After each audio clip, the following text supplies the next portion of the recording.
How to enable or disable CarPlay on the iPhone 16 series. First, let's return back to the home screen by swiping up at the bottom of the screen. Now from the home screen, tap on Settings. Then in the Settings page, we scroll down, and from here, tap on Screen Time. After that, we go down and then tap on Content and Privacy Restrictions.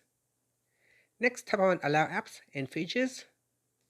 Then in here, go down and tap on CarPlay.